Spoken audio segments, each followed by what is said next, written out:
Hey everybody, how's it going? Hope you're having a lovely day. So this news article was sent to me by somebody who lives very close to this area, who was using this as a means to welcome me to Texas. It says South Austin business owner pleads for help after uptick in attacks from homeless encampment. It says in the article, and I quote from this business owner, "We have men hiding in the bushes waiting for us to leave work at night," North said. "We've been threatened with RPE with murder.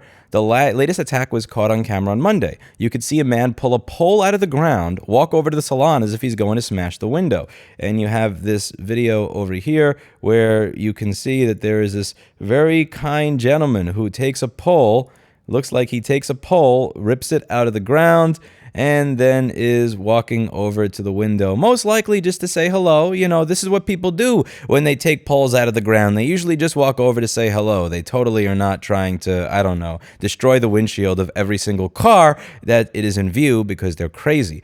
This is something that we have a little bit of experience with, having lived in New York City for 32 years and run a business there for over 10. The part that is weird here, and this is something I wasn't even used to in New York City, because in this instance, the police showed up in 5 minutes. Again, Steve was still the one to take the criminal stick. If you take a look at this video, Steve took the criminal stick before the police got to him, but the police were at least there within 5 minutes as we were following the person. In this article, it says, "We'll call them," referring to the police, 15 to 20 times before police arrives, North said. "At that time, we kind of just barricade ourselves inside and just hope they show up before something really bad happens." North said it usually takes Austin police over an hour to arrive, even though the attacks are still active, which to me is insane, because for all the things that one can say about how screwed up local government can be in New York City, how screwed up small business regulations are in New York City, the relationship between the police and the community in New York City, complete mess.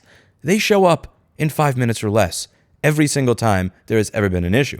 The idea that it could take an hour for police to show up in any sort of developed first world city, to me, is absolutely insane. This is also one of the reasons that I'm happy that I live in Williamson County, not Travis County. To those who are not aware, Williamson County is 25 minutes north of Travis County, but these might as well be different planets if you are familiar with the area. "We have known that this area has been a big challenge," said Ryan Alter, Austin City Council member for District 5. Okay. You know it's a challenge, so what are you going to do about it? It seems like this has been a challenge for quite a while. It'll be nice to know if you actually have a plan. "It's gotten so violent and unsafe for all of us that we just need police support," North said. "Honestly, if it's going to carry on this way, I would feel a lot better knowing that there was 24/7 police support around here where they could at least show up in 5 minutes opposed to an hour," which again, even New York City has figured out a way to have the police show up in 5 minutes or less, even in the areas that are not nice. Again, my store was in one of the ritzier, fancier areas of New York City, but I lived in an area that was kind of crappy, if we're being honest about it. 15 years ago when I moved there, it wasn't exactly known as a high-end area, and when you called the police, they would show up within 5 minutes or less. I am still a happy camper here for a number of reasons. A, the way the laws work in this state. If I am forced to defend myself as a business owner, I am likely going to go through ever so slightly less misery than I would back in New York City, and there are also certain things regarding the Second Amendment that are slightly more favorable here than they were in New York City. Also, my store is located in a different area than this particular section of South Austin. And above all, I don't actually live in Austin. I live in Williamson County. So I'm a happy guy, but that doesn't mean that there aren't things that could ever so slightly be improved upon. "I don't feel safe here," she said. "I don't feel safe asking other people to show up to work here. I feel bad for clients that have to experience this, and if something's not done, then we'll have to make a really hard choice." Well, at least here you can have a gun. Austin's Homeless Strategy Division spokesperson didn't tell KView if there's a specific plan to relocate people from this particular camp. Of course not, because that would require actually taking accountability and responsibility for a problem, which, best of luck with that.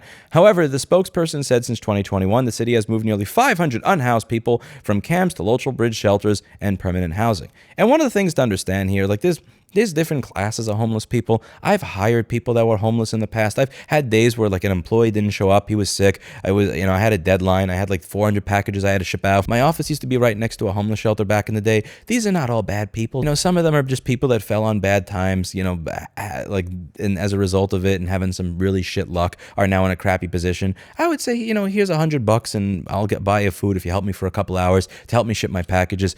They're not all bad people. They really aren't. But the type of person person who is going to carry a giant, whatever the hell, a pole out of the ground, gesture to the window that they're going to break it, and talk about how they're going to rape and murder you? There's a lot more going on there than just that person doesn't have housing. That tends to be a problem that is outside of that. And yes, you have moved unhoused people to a local bridge shelter, but somebody that says, I wish to murder you, that might not be the type of person where a shelter is. There's something else going on there outside of it just being a homeless problem that really does need to be addressed by saying that, oh, we've moved unhoused people from here to here. When people are threatening to rape and murder you while carrying a giant pole and implying that they're going to use that to destroy your window, that's a crime problem more so than a homelessness problem at that point. But that's just me. But hey, again, as I said, at the very least, here you're allowed to have a gun, which changes things considerably. And yeah, one of the reasons I chose to live in Williamson County, not Travis County. Let me know what you think in the thoughts down below. That's it for today. And as always, I hope you learned something. See, local government can be fucked up everywhere that you go. See you in the next video. Bye now.